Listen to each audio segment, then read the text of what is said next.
So welcome to the second day of our conference, Real Estate Development in the Northern Rockies. I think we had quite a informative and entertaining day yesterday, I hope. I thought it was, and I hope you did as well. We have a great program today. We have a very full program today with a lot of presentations and panels, and we're going to see some great projects, and it should be a great day. So with that, I'm very pleased to introduce as our morning greeting opening speaker, Missoula Mayor John Engen.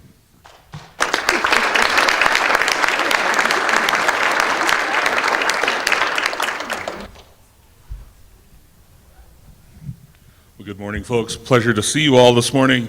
I have to confess, last night I was at the University Theater where I watched the Capitol steps, so if I break into a song about zoning at any point here, please forgive me. It's hard to get those. Well, it'll be fine. Pleasure to see you all in Missoula this morning, and I understand that more folks will come trickling in as the program becomes more fascinating, which will happen as I exit, I suspect. But did want to offer a couple of notions to you this morning as you consider the issues that are before you. In my job, I find pretty regularly that conversations about the way we grow and the way we change generate considerable discussion. And for our part, in the mayor's office these days, we're talking about growing and changing in a way that accommodates folks who want to work and live and raise families here. I grew up in Missoula and was lucky enough to buy a house at the right time, a house that today I couldn't afford to buy. And I work and my wife works, and we're in the same boat as lots of other folks in Missoula, and in fact, in many cases, we're in better shape than lots of folks in Missoula. The number we are working with today suggests that about 78% of the folks who live in Missoula cannot afford a median-priced home. And that creates all sorts of problems, not only for those individuals, but for us as a community. So we're trying to work through those questions methodically and with lots of participation from the folks we serve. We're talking about four things specifically lately to try to get us on the same sheet of music, I think is the latest turn of phrase I've been hearing. We're talking about what does affordability mean for our community, and who gets served by affordable housing. And I think generally speaking, we've perpetuated the notion that affordable housing is for folks who don't have money. And that's simply not the case. It's about the folks who live and work in our community and who I think need and desire to be a part of the good old-fashioned American dream. And I believe that home ownership is a place where you can establish equity and plant roots in your community. We also struggle with rentals in our community that are affordable. So we're looking at what does affordability mean, and then the next question is, where do we put these folks? Where can we build? Where will the community accept more folks? We call it density. And as much as people don't like density, they also don't like sprawl. So again, that's our challenge. Once we decide where we're gonna appropriately house people, we need to look at what it looks like. And finally, we need to figure out how we pay for it. So that's the challenge in the mayor's office these days. You'll hear from our director of the Office of Planning and Grants, Roger Millar, who's working closely with me and other staff members on parsing those issues, along with members of the community. The fact of the matter, however, is that as you look at growth in the West, Missoula is not particularly unique. We face lots of the same challenges throughout cities in the West and the same opportunities. And I do believe that despite bumps in the road, cities are the solution to the challenges we face in the West. Cities are our greatest opportunity to enhance, I think, our opportunities and to preserve our traditions and those values that Westerners hold dear, not the least of which is wide open spaces. So with that, I think you'll have a fascinating panel this morning and lots of other interesting information. And I can tell you, based on what I heard about yesterday's discussions here in Missoula, it's all easy compared to Ravalli County. So I think we're in good shape. It's not easy anywhere. Thanks, folks. Welcome.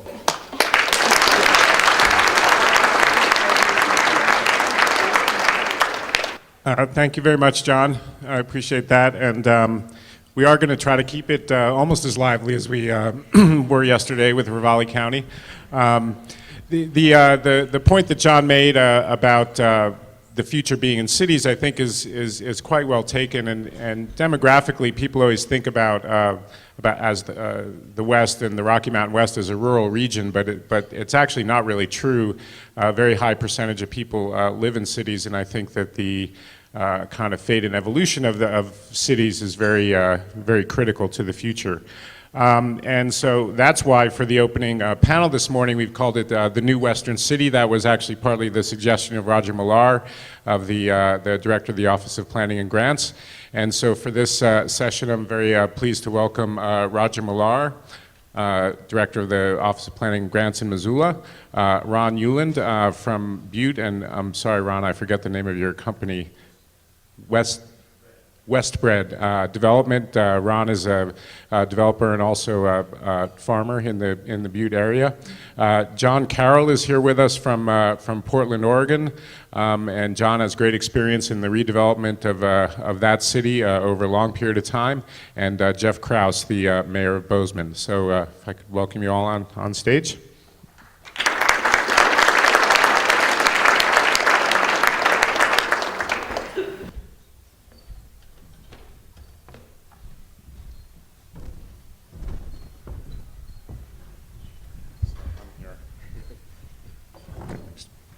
So the format for this panel, we're going to have each of the panelists will just talk for a couple of minutes. We'll have a couple of very short presentations, and then we'll jump straight into the Jerry Springer style of discussion panel. So just to start out, Roger, you came to Missoula with a lot of experience in a number of places around the West, in Colorado, in Oregon, and you've been here, I think, long enough to kind of have a good fix on what a lot of the issues are here. And if you could kind of articulate what you think are the sort of 2 or 3 really key fundamental issues facing Missoula from a planning and development standpoint. Oh, just 2 or 3? Yeah.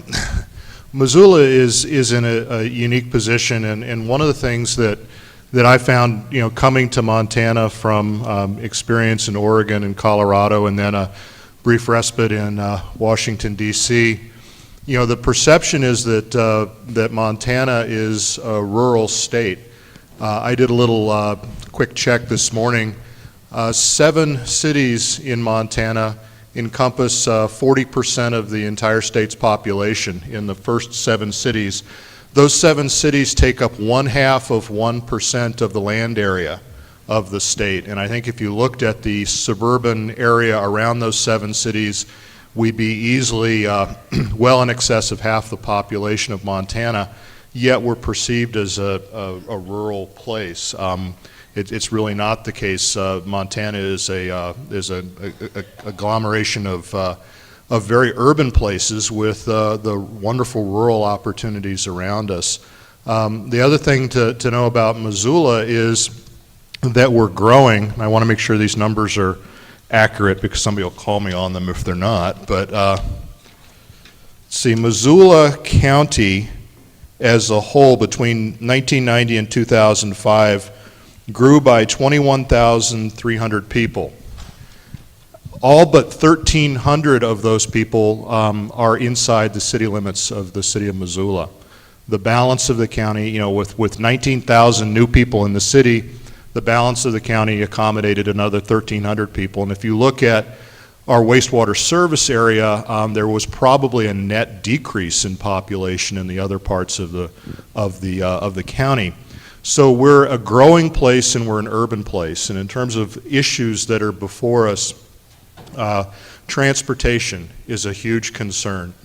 We're embarking on a long-range transportation plan update. We anticipate over the next 20 years we're going to have enough money to maybe do one of the many major projects that are before us. In real spending power, we'll probably be able to do the Russell 3rd Street project, but there are folks who would love to see a bypass west of town. There are folks who would love to see a commuter train to Hamilton. There are folks who'd love to see a bridge across the Bitterroot into Lower Miller Creek. There are folks who'd love to see 5-minute bus service citywide. We have enough money to do maybe one of those things. And so one of the challenges that faces us is prioritizing that investment and putting some rationale behind it from a land use and what do we want to be 20 years from now perspective.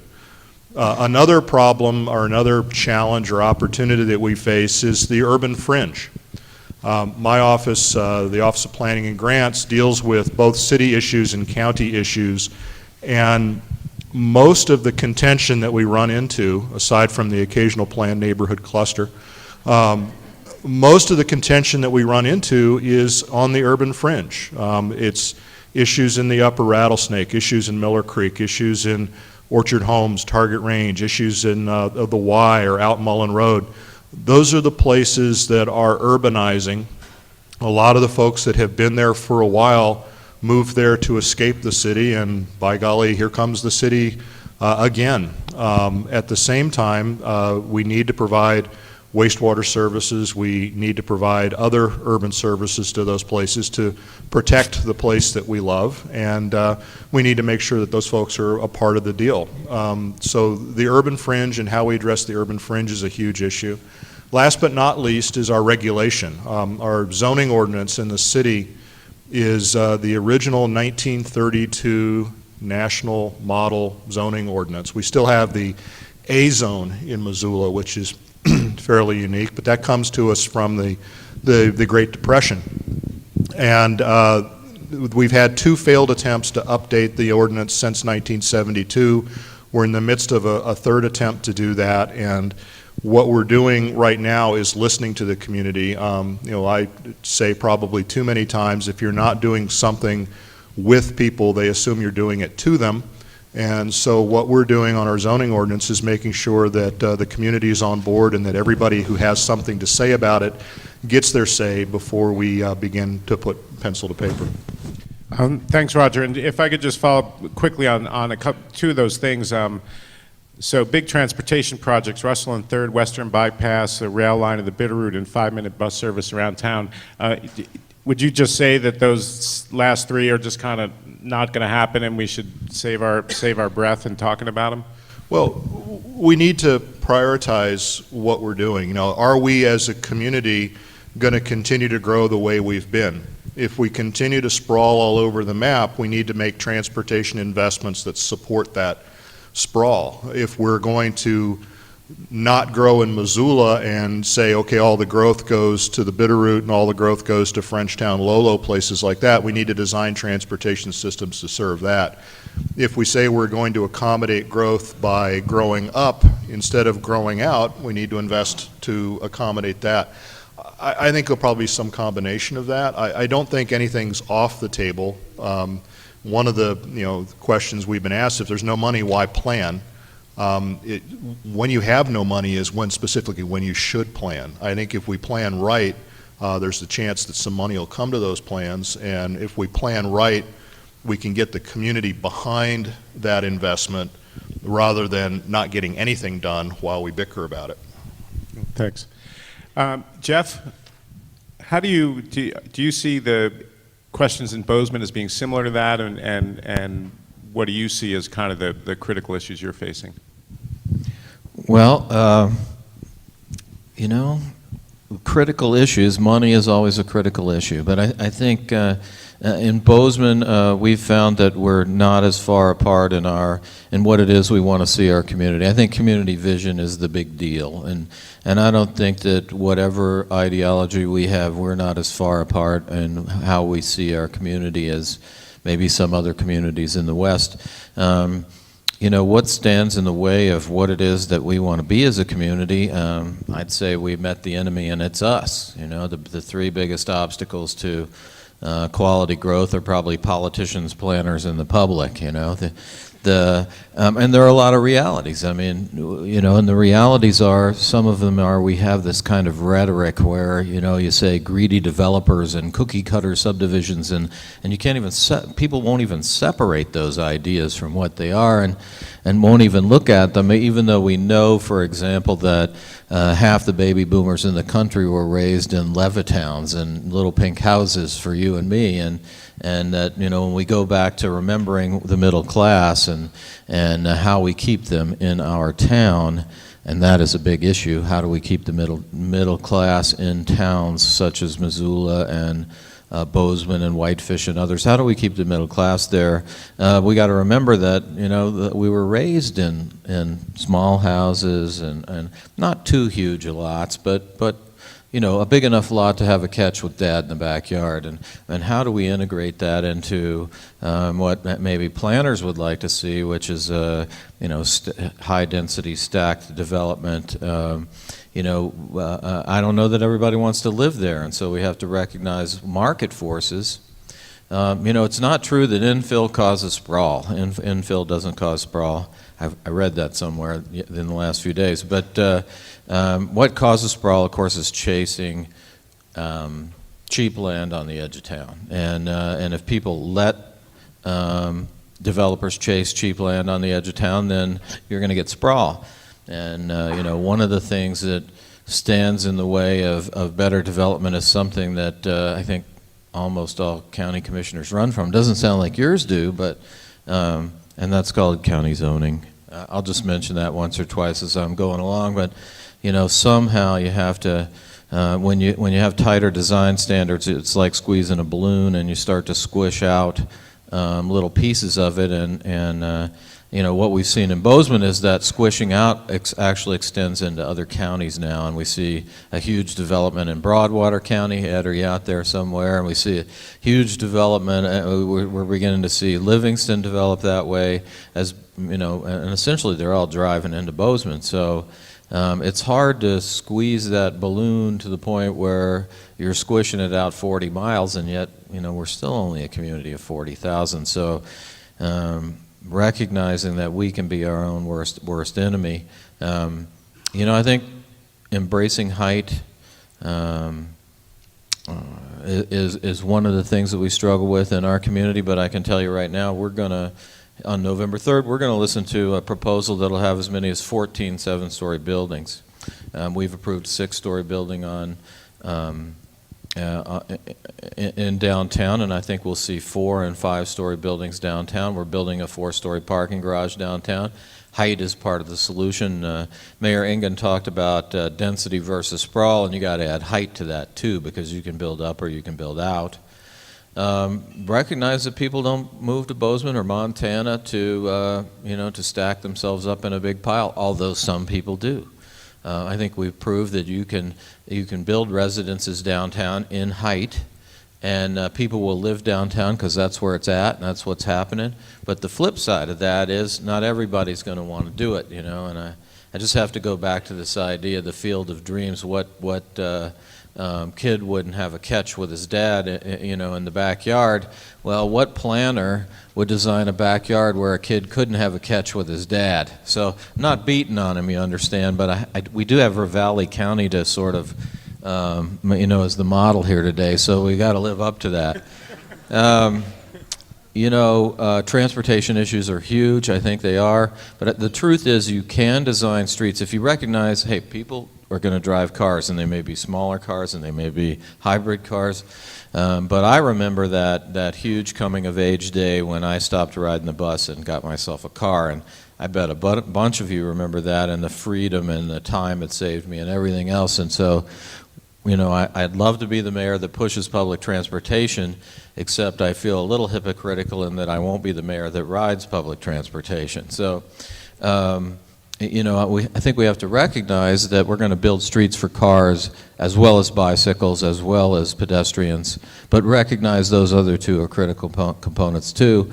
And we can still get throughput on our streets. It can happen. We can design those streets, but that is a critical issue. Well, and then you mentioned sort of what's in a way a contradiction between, on the one hand, from a planning standpoint, sort of building up is a good thing, right? But from a market standpoint, maybe that's not what people want. I mean, do you think the political leadership should really push hard to for density and for height downtown, and make it more difficult to build that house at the backyard on the fringe of town? I mean, should that be the kind of political direction?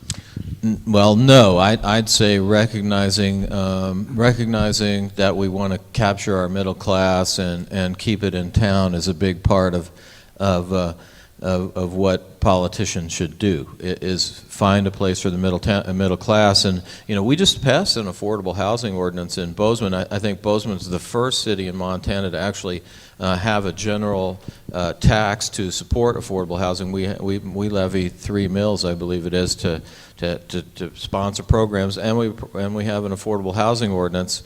And those houses will be small, and they'll be on small lots, but they'll be mixed in with other parts of the subdivision.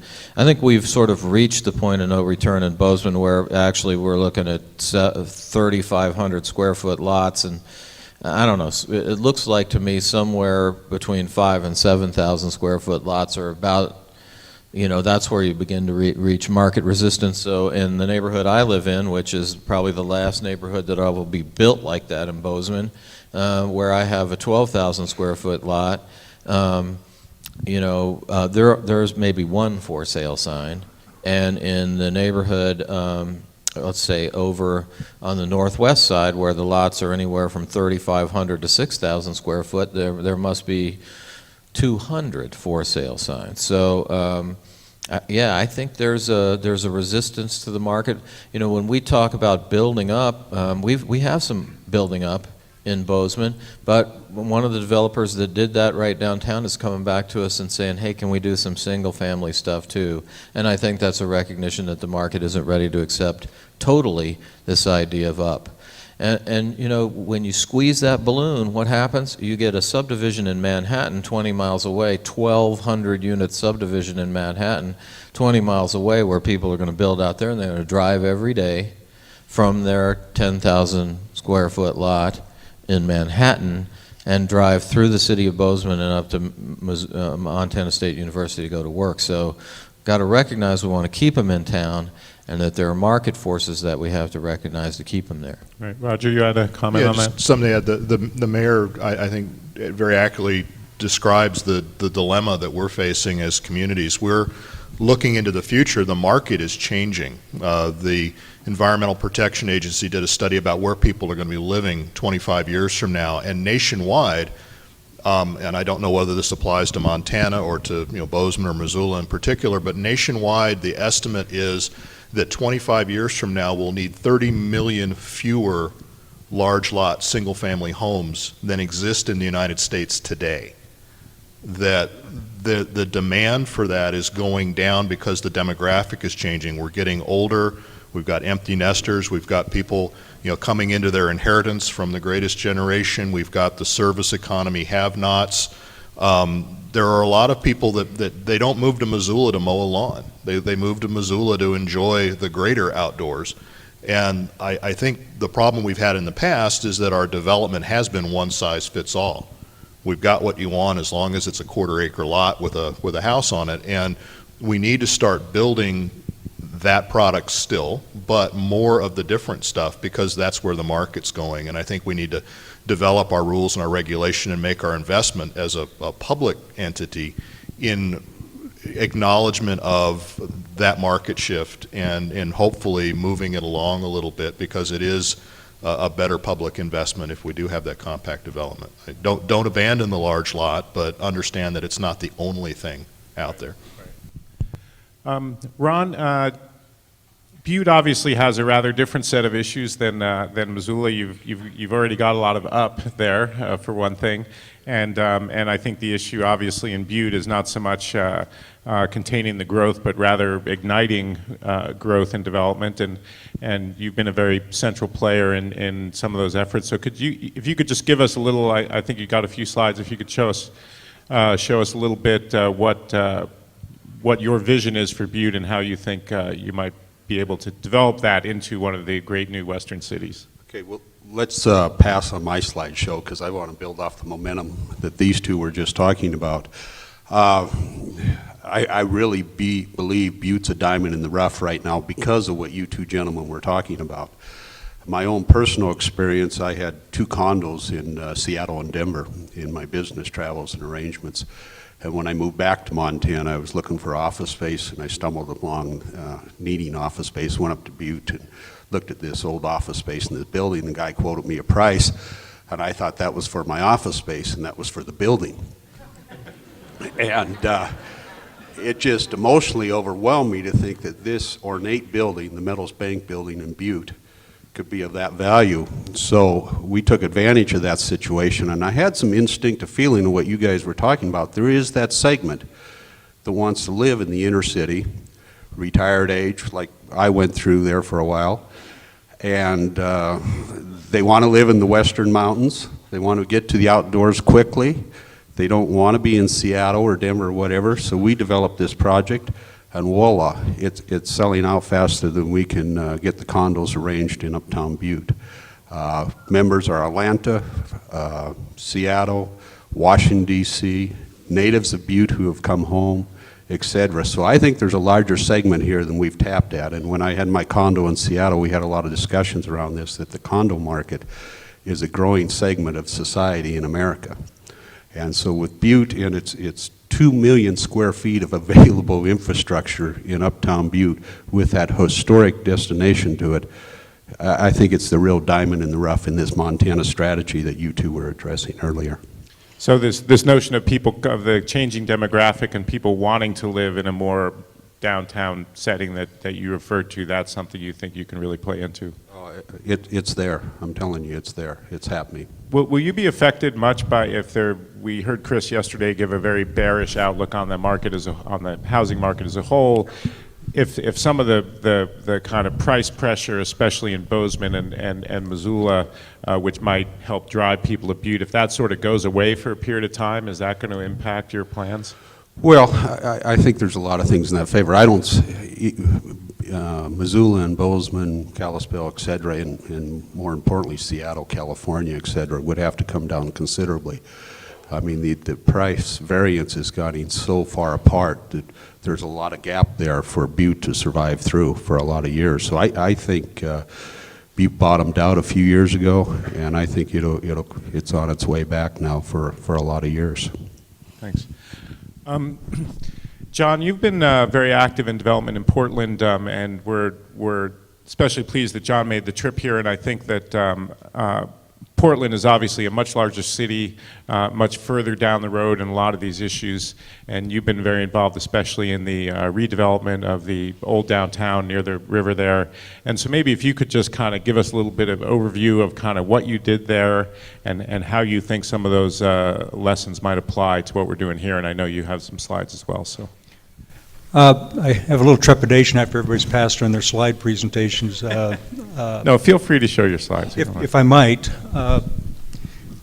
Again, my name is John Carroll, and I'm a developer. I say that a little facetiously. Out-of-towner coming to Missoula to talk about their experience in another community. I want to frame the conversation in the fact that whether it's Portland, Los Angeles,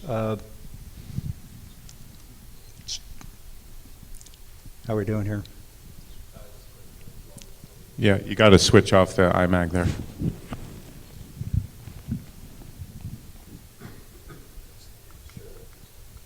Sorry, yeah, we had things queued up, so we have to click through the Butte show. There you go. Yes. Sorry. I just wanted to share these slides very quickly with you, and it's not intended to say this is Portland, Oregon, and this is what we think you should do. It is intended to set the stage for a conversation that I think we focused on here, and that is the fact that the changing demographics, that maybe the world is different than it was Levittown, post-Second World War, people looking to establish their own homes. That's our downtown, that's our waterfront, that's the size and scale of development that we're seeing in areas that were historically industrial sites. I share this thought with you. We have an incredibly and vibrant now downtown that's a product of people my age, 60 years old and older, that are saying, maybe I don't want to live in the suburbs, and maybe I want to live downtown, maybe I want to see people on the streets and interface with them. I share this picture with you. My daughter's not going to be happy with it, but this is at your farmer's market a couple weeks ago. And the reoccurring theme when I come to town, she goes to the University of Montana, is we got to go to the farmer's market. You're going to love it. That's Professor Gary Kerr, who's anthropology at the University of Montana. And all I can tell you is your downtown has really energized my family and my daughter. And her grades, I hope, will reflect that. History, we have very, very similar circumstances. This is the old lad carriage house to the bottom to the left that they were going to tear down. It was one of the first 5 or 6 founders of Portland. This was his carriage house. Across the street was his primary home. They tore that down to put the Oregonian building on it. We save our history. That's an important piece. This document here, Commitment, Permanence, Catalyst, and I'll quickly step through the next collection of slides, this is 1989, 1990, when the city went together and said, how are we going to take and plan infrastructure that's going to support the development and re-energizing, redeveloping downtown Portland. It goes back to a historical perspective, that being the streetcar. There were 50 lines in Portland, and all of them were shut down in a 14-month period. When the automobile took off, and what we worked very hard on was putting infrastructure in that would encourage developers like ourselves and the community to start thinking about downtown. It doesn't show very well, but the upper part is the highest density residential neighborhood in the city of Portland. The center is the highest population or job concentration in the city, in the region, and the lowest is our largest educational institution, Portland State. There's a red line that connects it. That's our streetcar. My point is that we have only developed within 1 block or 1.5 blocks of that streetcar line, and we started 10 years before the streetcar line was put in. This was our first project, Chownpilla, an old historic building. It was an Andy Warhol type loft space, but it sold out because people wanted to live downtown. They chose not to live in the suburbs. The McKenzie, named after my daughter, was a brand new building. The biggest compliment we had was that somebody thought, gosh, what a great historic redo.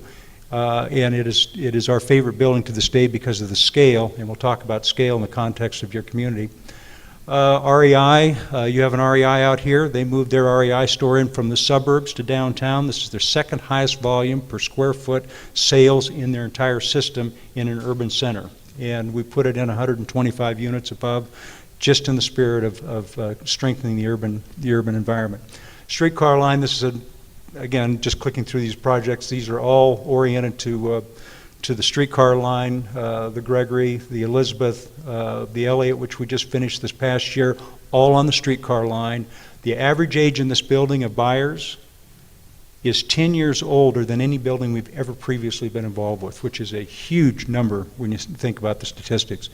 Again, finishing with my favorite building, the McKenzie. Quickly, the south waterfront area used to be a huge industrial area.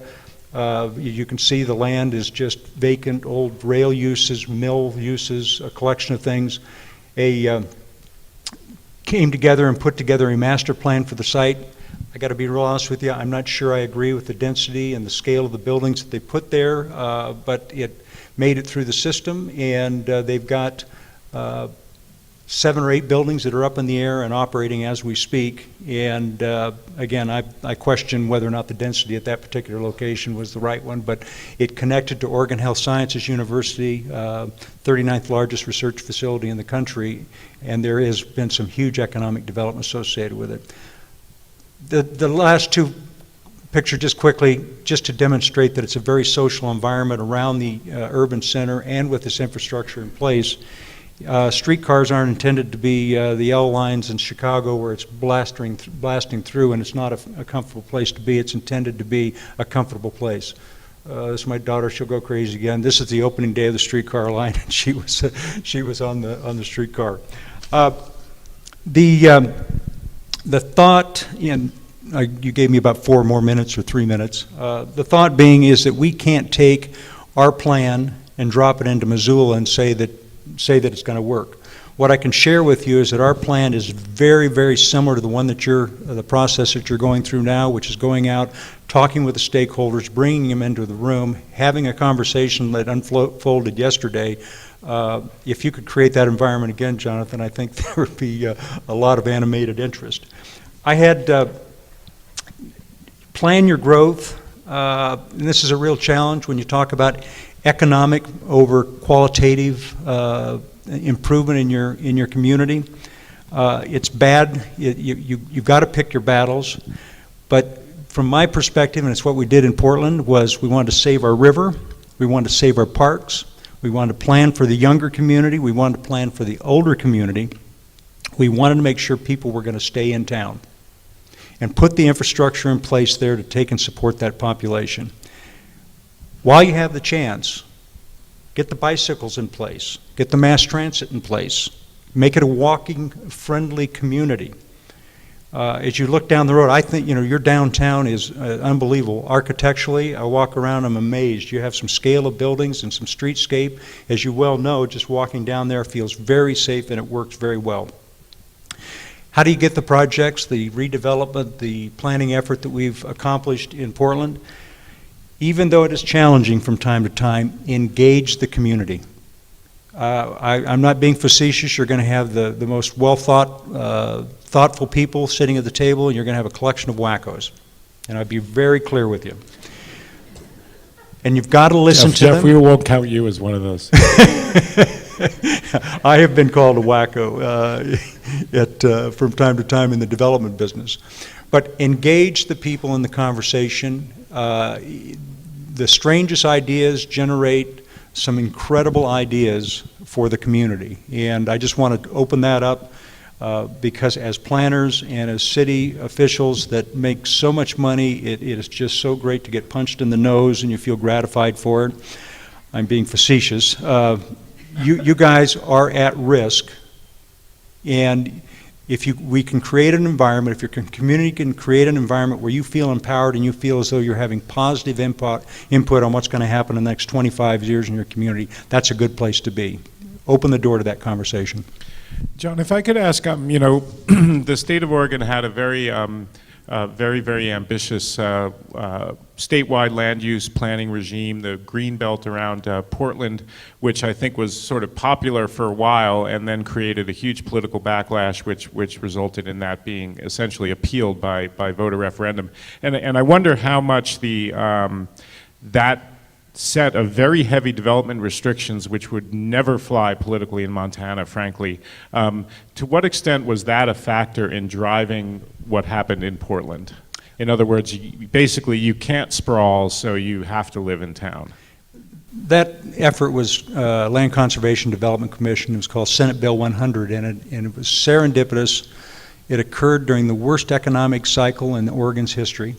1969, 70, 71, when the timber industry was just in the tank. We were blessed with leadership in the form of Tom McCall, Governor Tom McCall, and what this bill required was that every incorporated city must have a master plan for its community. Zoned, uses, everything with a boundary. And that plan needed to be updated regularly. But what was important about that plan and that timing is that you had the community get together and say, well, my land isn't going to be worth a whole bunch anyway because we're in a bad economy. Let's go ahead and put these restrictions on. What that created was a stable environment for planners, for the developers, to be able to anticipate what was going to happen down the road. The zoning was X, Y, and Z, and it wasn't going to be that next door automobile recycling facility was going to show up. There were zoning restrictions and regulations that were very, very supportive of the developers going ahead and taking risks on properties. That was a very important step in at least the growth of the state of Oregon, because now quality of life, people from all over the country go to Portland, quality of life, because they know what's going to happen. Jeff? Yeah, you know, one of the things I think you have to do is you've got to be able to look at the, you talked about your historic parts, you've got to go and put those historic overlays into your city so that people who want to rebuild those historic properties, and I think your building, there's a building in Butte that I've always wanted in Bozeman on Main Street. You couldn't move it there, but it's gorgeous. But for people to be able to invest in that, I think you have to protect your historic areas. And that way people know if they take their house and redo it and make it beautiful and historic and preserve it, that the guy next door is not going to raise the house and build a fourplex. I think you've got to be, and that's how you encourage investment.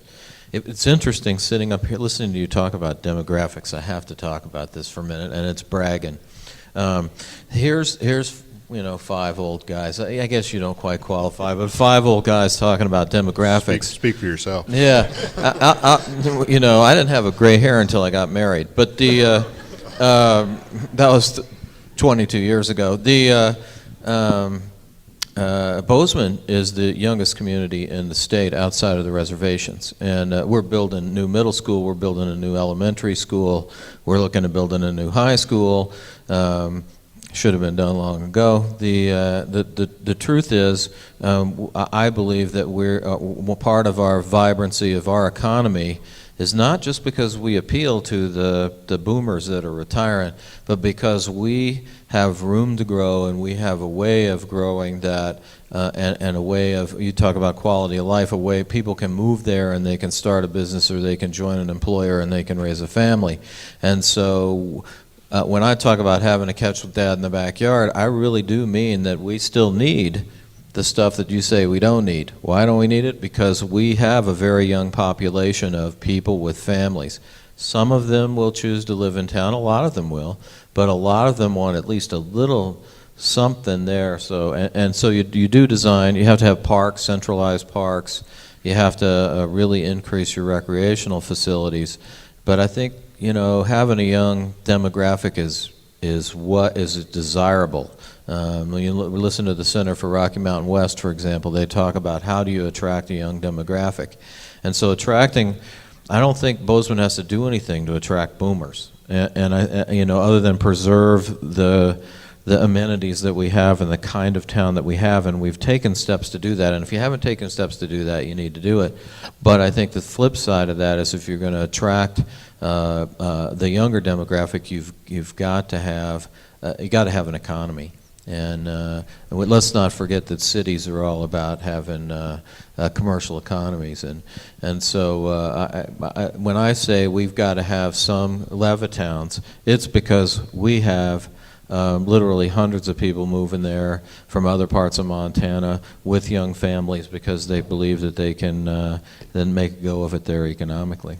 Well, I just would like to, I am an advocate for urban housing and development, but I'm very clear that you have to have a profile of product and a community that reflects all of the needs. You can't be everything to everyone and continue sprawl till you can't find it or till you can't see the end of it. But absolutely, senior, old, graying America, but the young people, they're going to be a huge influence on the economics of our communities. Yeah, we have a large inventory of the things that you're talking about, the place where you can play catch with your boy in the backyard. I play catch with my daughter and son in the backyard here, but I bought my house, was built in 1940, from somebody who was moving to a different situation, and we have that stock of housing. What we need to look at as a community is 25 years from now, how many of those kinds of houses are we going to need? How many do we have today? How many more do we need to build? You know, as opposed to business as usual, which is just building that product without looking at the other things that are going on. And Jonathan, you talked about Oregon and the restrictive nature of the urban growth boundaries and the rest of that.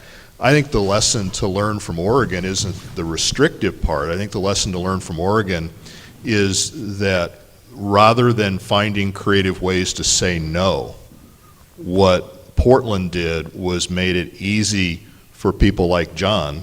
We said yes. And because of that, we made it easy to do the right thing. And we didn't make it necessarily difficult to do the wrong thing. But I think the problem we have here in Montana is the easiest thing to do is the wrong thing. And when we want somebody to come in and do the right thing, the very next thing we do is start throwing roadblocks in their way. So we need to figure out what the right thing is and make it easy to do. Can you give an example of that? Well, downtown Missoula, if you want to build a 6 or 8 story office building in downtown Missoula today, you need a building permit. If you want to put housing in it, you need a conditional use permit and a year's process. It's the same 6-story building. We've made it difficult to build housing downtown by putting process in there. Now, we as a community need to figure out what is the appropriate process, but I think the process we have in place is grossly inappropriate. And whose job is it to fix that? That's what we're doing right now. That's what we're doing right now. I came on board in January, and the Office of Planning and Grants, under the mayor's leadership, was already in the process of selecting a consultant to fix our ordinance. What I did is said, rather than just a technical cleanup, you can't open Pandora's box a little bit. Once you ask people what's wrong with the ordinance, you have to try to address it all, and that's what we're doing today. But we're well on the way to making it easy to do the right thing. But the communication we're having right now with the entire community is what is the right thing, and what do we make easy and what do we make difficult. That's I'll give you 3 examples from Bozeman, and I think one of the things that's happening, and I think Butte can learn from this completely, is that what we're seeing is that old style of exclusionary zoning where this is R1 and this is R2 and this is R3 and this is B1, this is B2 and this is B3, has getting in the way. So when we meet the enemy, and it's us and it's planners, public, and politicians, one of the things we see is this historic district brewery project, which is 4 stories, and it's retail and it's office and it's apartments and condos, and it's an incredible project, and it's going to look beautiful. Or we have Go Build, the project outside of town where we're going to build up to 14 7-story buildings, LEED certified project. Or we have the Cowdery Towers, which might be as much as 80 feet. It's live, work, it's in regional commercial. What's the big argument? The big argument between the planners and the politicians and the public is all this stuff about variances. Oh, you're granting so many variances, they need to toe the line. Well, these are 3 projects which all 5 commissioners say, this is exactly what we want. It's exactly what you're talking about, John. It's exactly what Ron is talking about when he redoes his, that incredible building down in Butte. And yet there are so many we've locked ourselves into these regulations to keep things out, that we're arguing about how it is that we're going to possibly be able to get this through when it's exactly what we want. And so when you look at one of the new ways we're going to have to work on our cities, and I think it's very applicable to you, is we're going to have to go to performance-based planning ordinances. The exclusionary zoning's getting in the way. We're just going to have B for business, and then whatever you want to put in there, we're going to look at it, and does it move forward what we think of ourselves as a town? That's going to be pretty vague. So the people that develop and the people that design are it's going to be a little less predictable, because you're not going to have a little checkoff list and then there it is. But the flip side, it's going to give us the kind of result where we're not constantly painting ourselves into a little corner with our regulations, and we're going to get a much better result out of that. I would like to affirm that from a different point of view, being a businessman, not a developer, and actually in the ranching field and not into this game, really.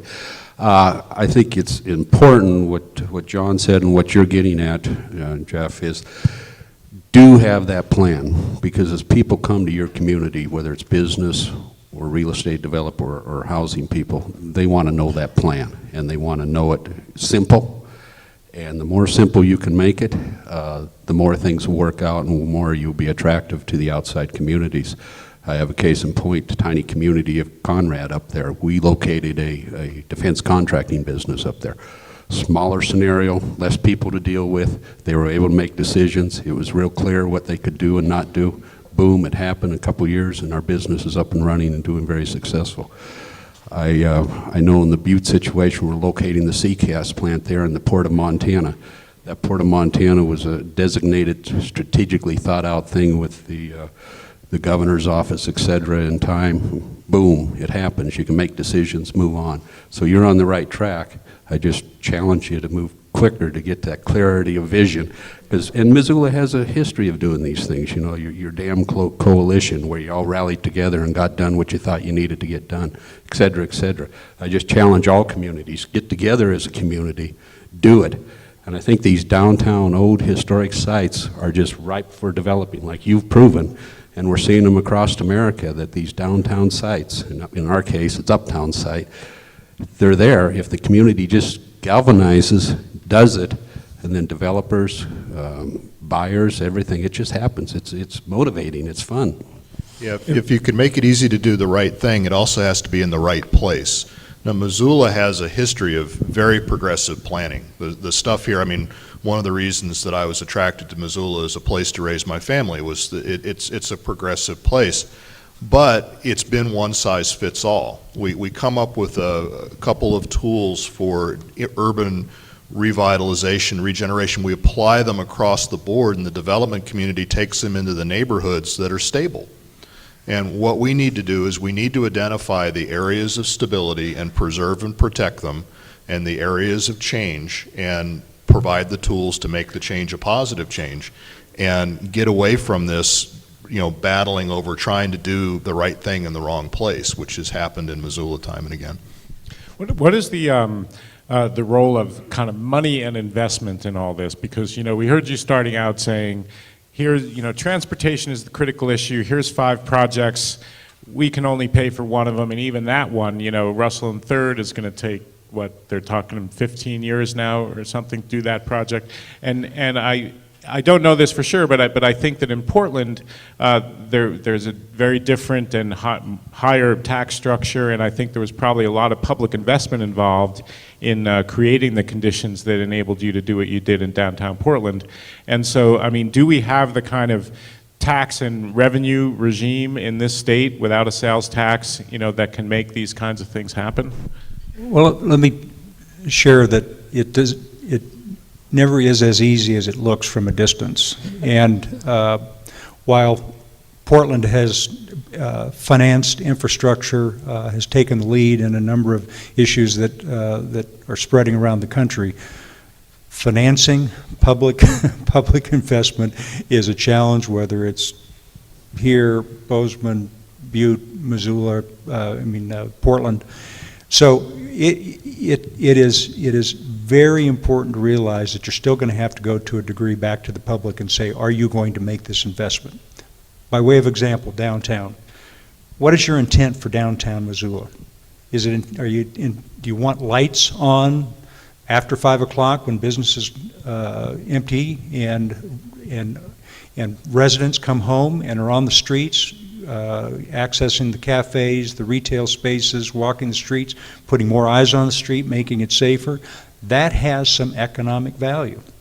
It has some community values, huge community values.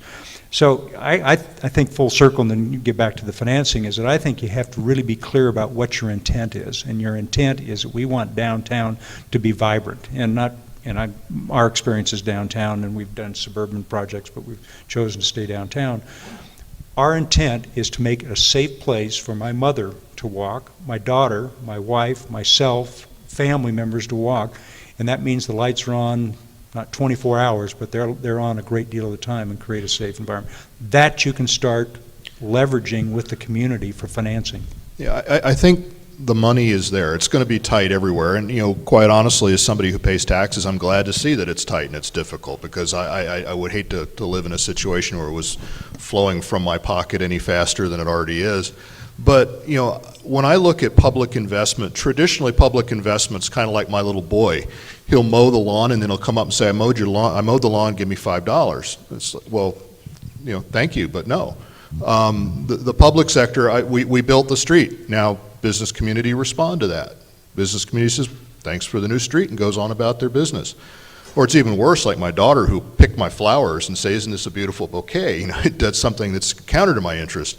I really think the public sector and the private sector needs to get into what we call contingent relationships. Rather than just making the investment and seeing what happens, the public sector and the private sector need to get together in a public forum. You know, you've got to engage everybody in it and say, if we make this investment of public dollars, how will you on the private side respond to it? And look for where you get the best return on the public's investment. Don't go spending it out somewhere in a green field, but, you know, hey, if you want to come downtown and do good housing and do something that includes an affordable component and do some mixed use and all the rest of that stuff, you know, are you going to commit to that before we commit to spending the public dollar? I think that's the way you get further along the road you want to go. Ron, in Butte, what kind of public investment is needed to make things happen there? Well, there's a lot of good programs there, but first I think the economics have to line up right before the public investment should be tapped into. You know, in Butte, I think we're in a fortunate situation now. The values around us make Butte a very attractive deal right now. So I think the investment community is sitting there. Now it's just a matter of how do we do this, and back to the plan you guys were meeting on. But there's, you know, there's URA funds in Butte, there's TIFID funds, there's other grants available. It's in a hub zone. Uptown Butte's a hub zone that gives you an advantage if you locate a business up there on government contracts, defense contracts especially. There's a whole group of alternatives there. And I guess what I was going to put in one of my slides is the three things that are going to make Butte or any of these projects really go is affordability, sustainability, and the networking to get it done. And that, I agree, is public-private working together. Again, does public have the plan put together that private can come in and feel confident that they can, if they locate there, that's where it's going to be, and that's the way it's going to integrate and complement each other's strategies. So. There's plenty of government investment available already, and I'm a rancher, so I think conservative, and I really don't think the government has to be the sole motivator there. I think if they define the plan, investment will come if the economics are basically there to begin with, and then it can all synergize from there. Jonathan, I think one of the interesting takeaways from listening to John over there is the investment in the public transportation, because Bozeman is just starting, and it's not even the government that's doing it. It's the Associated Students of Montana State University, and it's some, well, it is the federal government and the state government that sponsored our bustle-back yellow buses that I think will trademark You have really Bozeman. nice buses over there, by the way. They are, Very pretty they're buses. sweet, yeah. Much prettier than our Missoula buses. Well, but that's because we're starting out, and Missoula's had one a long time. But the bus lines, and then will we get development along the bus lines? I think we will. I think some of that will happen.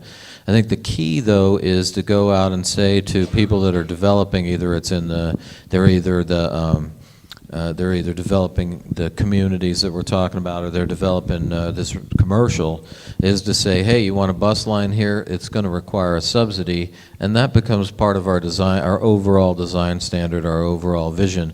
Not whether or not you have a setback of 10 feet, but whether or not you're going to come along and participate in the public transportation. And I think you control, as a city, you control growth to some extent by where you put in transportation. Let's face it. If you were to build a new road to nowhere out in the middle of the valley, I guarantee you people would come along and develop along it. So, the question is, where do you want, what kind of transportation do you want, and where do you design it? And so we see what we're trying to do now is, are you going to put in a bus stop? Because of course you're going to put in a bus stop.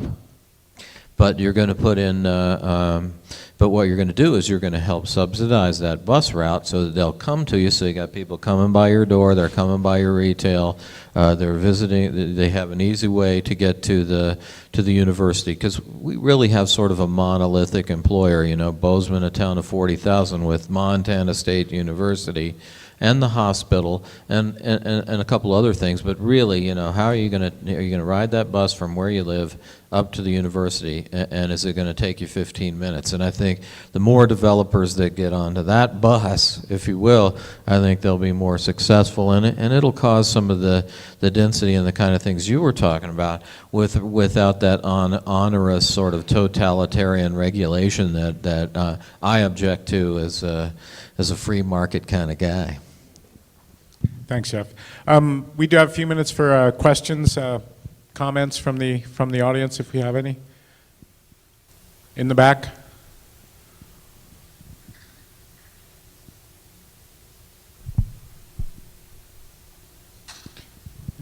Hi, I'm Annie Thompson from Flathead County Planning and Zoning. I had two questions. One, I was wondering if you could talk more about your affordable housing that you're doing in Bozeman and how you're making that work. And then I was wondering what you would say are the biggest things that you can do to improve downtown vitality.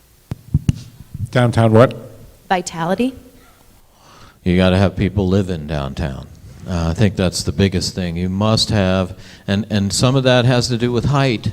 Some of that has to do with height, because, you know, they're not making any more of that downtown land right there. So, you know, you're going to have to build up. You're going to put retail on that first floor, and you're going to require retail on the first floor downtown. And then maybe the second and the third floor, or the second floor, you're going to have offices, maybe the third floor. And then above that, however many stories you're comfortable with going. I think we're comfortable as tall as the Baxter, as tall as the Bozeman. That's 6 or 7 stories. You're going to have condos, apartments. You're going to have people living down there. Having people down there is the big deal for keeping downtown vital and being able to get to downtown. And yes, part of that's buses, but also being able to park and shop, because, you know, you can go out to Costco. They got plenty of parking. It's free. So, you know, we still are going to drive down there, but we can take a bus, but living down there is a big deal. The affordable housing ordinance is pretty new. I think the 3 mills that we levy have to do with driving the supply side, which has to do with you know, training people to be able to qualify for credit, and also to subsidize that, to take a second mortgage. So we subsidize people's down payments as well.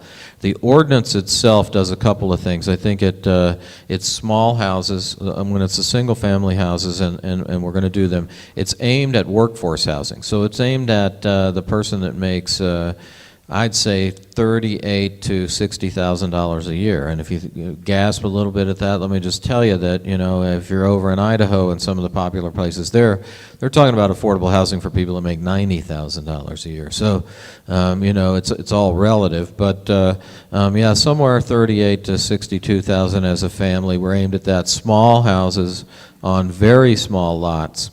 Recognizing, though, that you're still competing with Manhattan, and if they choose to, they, instead of buying that in town, they could still drive out to Manhattan and buy the bigger lot with the bigger house. So, you know, I don't know that it'll work yet, but because we're in, you know, we have to recognize you're in the market. A second thing we did is we require 3/10 of an acre, as the Montana statute allows, for parkland, as a donation for parkland. And what we looked back and found was, in the old days, we used to build on 70% of the land, now we build on 50% of the land. So taking about 20% of that land and building affordable housing on it, that's part of the solution for staying in town and having affordable housing in town. And so narrower streets, a little bit fewer amenities. No, we still have sidewalks, you still have curbs and gutters, but tighter streets, and then building on some of that parkland, some of that what we previously thought was open space, recognizing that you know, that's a density question as well, and recognizing that we're never going to keep up with our parkland requirements just out of development, and we're going to have to go to that. But yes, and then, you know, recognizing that if you're ever going to have any affordable housing, someone's got to build it, and so a builder has to make a profit. And figuring out a way within the ordinance that a builder can still make a profit building it. And will it work? I don't know. It's in its infancy. But you must, it is inclusionary zoning. If you're putting in a new subdivision in Bozeman, you must have you must build affordable housing as you go phase to phase. That you must have that affordable housing component mixed in with the rest of your neighborhood. And you could have as many as 3 affordable houses right on a lot, on a larger lot that's mixed in with the rest of the neighborhood. So it's got to be inclusionary, it's got to be inside the neighborhood, but it can be on some of the land that we would previously have asked for as parkland. Thanks. Other questions? Jonathan, a quick follow-up on this affordability issue. I don't know what the people's image in their mind when they think affordable housing as, boy, that's low income and their people are a little sketchy. My sister qualifies for affordable housing. She chooses to be an independent social service actively involved. She is proud of the fact that she's looking for affordable housing. That's her image, is participating in that community. I don't know if anybody of you heard of the Pearl District in Portland, very trendy, kind of high-end neighborhood that's evolved from an old rail yard. It has the highest concentration of 0 to 30% of median income and affordable housing in the city. And that was because the city said, if we're going to subsidize, if we're going to participate in infrastructure, here's the contract. We'll put the infrastructure in, we'll participate in creating value, but we want affordable housing there. Huge, important component of the success is telling the story to the community as you look at funding mechanisms, because you're not talking, excuse the phrase, just fat cats living in a really trendy kind of neighborhood. So affordable housing, we're trying to get away from how we say affordable housing, how we get away from saying senior housing, because it has some negative connotations, at least for a 60-year-old thinking about what the next 10 or 15 years are going to be.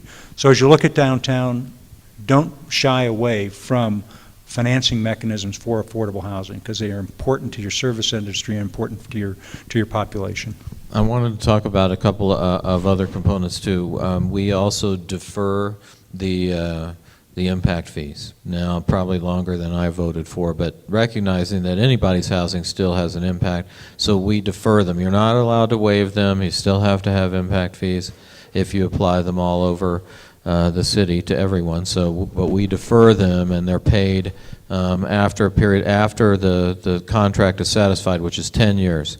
You have to live in your house for 10 years, or you don't participate. You only participate in a limited amount of the appreciation. But if you get through the 10 years and then you sell it, you get the appreciation, but you have to take that and apply it to first.